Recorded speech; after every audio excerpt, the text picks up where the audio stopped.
Cancer బారిన పడుతున్న వాళ్ళ సంఖ్య బాగా పెరుగుతుంది కదా సార్? అవునండి. ఎందువల్ల అంటే దాన్ని మనం నివారించలేకపోతున్నాం ఎక్కడ కూడా?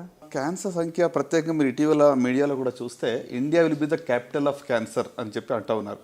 అంటే ప్రత్యేకంగా రొమ్ము క్యాన్సర్ కానివ్వండి, లేకుంటే గర్భాశయపు ముఖద్వారపు క్యాన్సర్ కానివ్వండి, నోటి క్యాన్సర్స్, లంగ్ క్యాన్సర్స్, ఈ సంఖ్య ఇటీవల బాగా పెరుగుతూ ఉంది.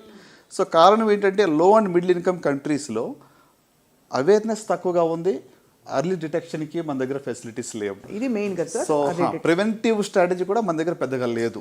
సో దానివల్ల నంబర్ ఆఫ్ కేసెస్ అనేది ఇటీవల బాగా పెరుగుతూ ఉంది. అంటే బహుశా కమ్యూనిటీ లెవెల్లో మనం దీన్ని అడ్రస్ చేయట్లేదేమో అనిపిస్తుంది సార్. తప్పకుండా. అంటే మీరు అన్నారు కదా క్యాన్సర్ సంఖ్య ఎందుకు పెరుగుతుందంటే మన life style is one reason I can say అండి. ఇప్పుడు మన చిన్నప్పటికీ ఇప్పటికి చూస్తే మన జీవనశైలి చాలా వరకు మారిపోయింది.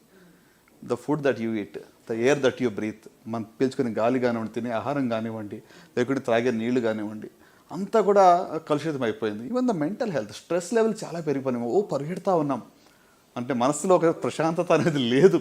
ఎంత గొప్పగా చెప్పారు సార్. ఈ మాట మాత్రం చెప్పగానే ఐ థింక్ చాలామంది కదిలిపోతారు. డాక్టర్ చిన్నబాబు గారు, మీరు చేసిన అనేక కాంప్లెక్స్ సర్జరీస్లో what was your most challenging one? చాలా ఉన్నాయండి.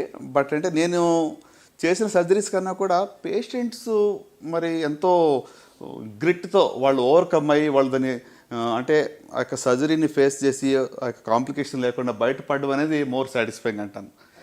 ప్రతి సర్జికల్ ఆంకాలజిస్ట్ కూడా కాంప్లెక్స్ సర్జరీస్ చేయడానికి ట్రైన్ అయి ఉంటారు. So but what is most important అంటే నేను చెప్పేది ఏంటంటే డిఫికల్ట్ పరిస్థితుల్లో పేషెంట్ కూడా ఫైట్ చేసి బయటకు రావడం అనేది నేను చాలా I feel it's more satisfying అంటాను. సో ఆబ్వియస్లీ ఇప్పుడు కామన్ నాలెడ్జ్గా చాలామందికి ఇప్పుడు తెలిసిపోయింది సార్. ఒకటి సర్జికల్, ఇంకోటి కీమోథెరపీ, ఇంకోటి రేడియేషన్ ట్రీట్మెంట్స్ ఉంటాయి క్యాన్సర్కి అని చెప్పి. సో అన్నిటికీ సర్జరీలు ఉపయోగపడతాయి సార్? లేదండి. అంటే 3 మల్టీ డిసిప్లినరీ మేనేజ్మెంట్ అంటాం. యూజువల్గా సాలిడ్ ట్యూమర్స్ అంటే రొమ్ము క్యాన్సర్ కానివ్వండి, థైరాయిడ్ కానివ్వండి, లేకుంటే పెదపేగు కానీ, లంగ్స్లో కానీ, వీటిని సాలిడ్ ట్యూమర్స్ అంటాం. సో వీటిల్లో అర్లీ స్టేజ్లో మనం కనుక్కుంటే సర్జరీ చేస్తాం. స్టేజ్ 1 యూజువల్గా అర్లీ స్టేజ్లో సర్జరీ ఫస్ట్ చేస్తాం. సో ఒకవేళ జబ్బు లోకల్గా అడ్వాన్స్ అయినట్లయితే, లింఫ్ నోడ్స్ కానీ పాకినట్లయితే ఫస్ట్ కీమోథెరపీ ఇచ్చి దాన్ని డౌన్ స్టేజ్ చేసి తర్వాత సర్జరీ చేస్తాం. ఇన్ని వందల వేల సర్జరీలు చేసి ఇంత కీర్తి ప్రతిష్టలు మీకు మొన్న కూడా ద్రౌపది ముర్ము గారితో, మీ ప్రెసిడెంట్ గారితో మీ ఫోటో చూసాం sir. It must be so fulfilling for you. అవునా? అంటే కమ్యూనిటీ వర్క్ అనేది కూడా I feel it's very close to my heart అండి. ఆ లెగసీ అనేది మా అమ్మ నుంచి నాకు వచ్చింది. అంటే she was a social worker. మా ఊర్లో ఎవరికి హాస్పిటల్కి ఎవరిని తీసుకుని వెళ్ళాలంటే తనే తీసుకుని వెళ్ళేది. కర్ణాటకలో వాళ్ళ కన్నడ లాంగ్వేజ్ వచ్చేది కాదు, తెలుగు వాళ్ళంతా అక్కడ సెటిల్ అయ్యారు కాబట్టి ఆమె కన్నడ వచ్చేది తీసుకుపోయేస్తాను. సో ఆ లెగసీ నాకు పాస్ ఆన్ చేసిందేమని అనుకుంటూ ఉంటాను. కమ్యూనిటీకి అవేర్నెస్ బిల్డ్ చేయాలని, ఇంకోటి ఏదో చేయాలి. క్యాన్సర్ బారిన పడడానికి ఇవి కారణాలు అని, అదేమిటి మన దాకా రాదనుకుంటారా జనం కమ్యూనిటీలో, లేకపోతే నాకేం కాదులే అనుకుంటారా, or what is it sir? ఆ రెసిస్టెన్స్ ఏమిటి? తప్పకుండా. అంటే క్యాన్సర్ గురించి ఎట్లా అంటే ఇప్పుడు ఈవెన్ స్క్రీనింగ్ టెస్టులు చేస్తూ ఉంటే కూడా చాలామంది టెస్టులు చేసి లేని జబ్బు ఇస్తారేమని భయపడుతూ ఉంటారు. ఓహో. మేము వాళ్ళిద్దరు బస్సుల ద్వారా వెళ్ళి క్యాన్సర్ స్క్రీనింగ్ చేస్తాం, మెమోగ్రఫీ చేస్తాం, ప్యాప్స్మియర్ చేస్తామంటే అంతా మాకు బాగుంది, ఏమి లేని జబ్బు మీరు ఇస్తారని చెప్పి కూడా వాళ్ళు భయపడుతూ ఉంటారు. అంటే అపోహలు ఉన్నాయి. ఇంకా ప్రజల్లో ఆ యొక్క అంటే యాక్సెప్టెన్స్ లేదు, అవేర్నెస్ లేదు. సో ఎందుకు నంబర్ పెరుగుతుంది అంటే అగైన్ మోస్ట్ ఇంపార్టెంట్ అంటే టొబాకో, పొగాకు మరి సేవించడం, పొగాకు కాల్చడం 30 to 40% దీనివల్లే వస్తుంటాయి. కొన్ని ఇన్ఫెక్షన్స్, మీకు హెచ్పివి వైరస్ అని ఉంటుంది, హ్యూమన్ ప్యాపిలోమా, మన అందరికీ తెలుసు. It's one preventable cancer. మన జీవితకాలంలో ఈ క్యాన్సర్ లేకుండా చూడొచ్చు. కానీ ఎంతమంది హెచ్పి వ్యాక్సిన్ తీసుకున్నారు అంటే చాలా తక్కువ మంది. పాశ్చాత్య దేశాల్లో ఇట్స్ మ్యాండేటరీ వ్యాక్సినేషన్. అబ్బాయిలకు కూడా వ్యాక్సినేషన్ ఇస్తారు హెచ్పివిది, ఎందుకంటే head and neck, oral cancers, లేక కొన్ని వాట్స్ వస్తాయని చెప్పి మగవాళ్ళకు కూడా వ్యాక్సిన్ ఇస్తారు. సో మన దగ్గర ఈ యొక్క అవేర్నెస్ లేదు.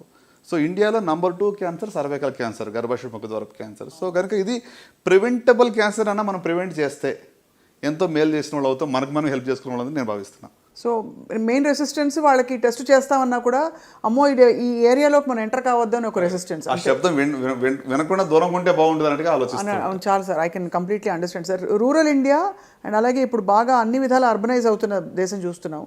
కానీ ఏ సెగ్మెంట్లో మీకు ఎక్కువ కనిపిస్తున్నాయి సార్? అంటే అన్డిటెక్టెడ్ క్యాన్సర్ స్టేజ్ 2, 3కి వచ్చేసి తర్వాత తెలుసుకుని రావడం అనేది. అంటే రూరల్లో డెఫినెట్గా ఓవరాల్ లేట్ స్టేజ్లో వచ్చేది రూరల్ ఎక్కువగా ఉంది. అయినప్పటికీ కూడా ఒకటి ఏంటంటే స్క్రీనింగ్కి వచ్చేటప్పటికి అర్బన్లో కూడా అన్ఎడ్యుకేటెడ్ అనే చెప్పొచ్చు. చాలా మంది ఇప్పుడు మెమోగ్రఫీస్ ఆఫ్టర్ 40 years ఎంతమంది చేయించుకుంటున్నారు? మన దేశంలో యాక్చువల్లీ చాలా తక్కువ ఉంది సార్. యుఎస్ లాంటి కంట్రీస్లో లెస్ దాన్ 3% అండి. అదే.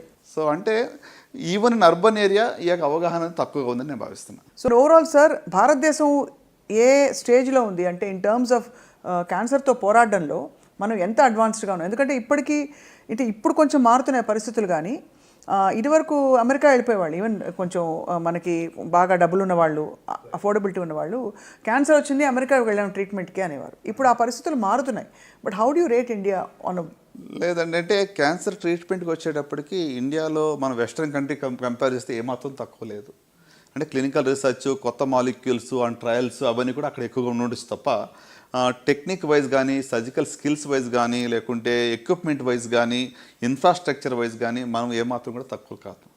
ఇన్ఫ్యాక్ట్ ఇక్కడ చాలా యాక్సెస్ సో ఈజీ అండి. మీకు అమెరికాలో ఒక అపాయింట్మెంట్ కావాలంటే ఒక నెల పడుతుంది చాలాసార్లు. ఇట్స్ వెరీ, అంటే ఆ సిస్టమ్ ఈజ్ ఎంటైర్లీ డిఫరెంట్. మనకేంటి ఇప్పుడు నిజంగానే అర్జెంట్ ఉంది అంటే ఒక ఫోన్ కాల్ డాక్టర్లు అందుబాటులో ఉంటున్నారు ఈ రోజుల్లో ఇక్కడ. అవును, నిజమే sir. So in that way we are very privileged అనుకుంటాను ఇక్కడ అంతా. హెల్త్ కేర్ సిస్టంలో సార్ చాలా మనం ముందుకి వెళ్ళామంటే in terms of access and affordability also ఇప్పుడు. ఎస్ అండి. సో అది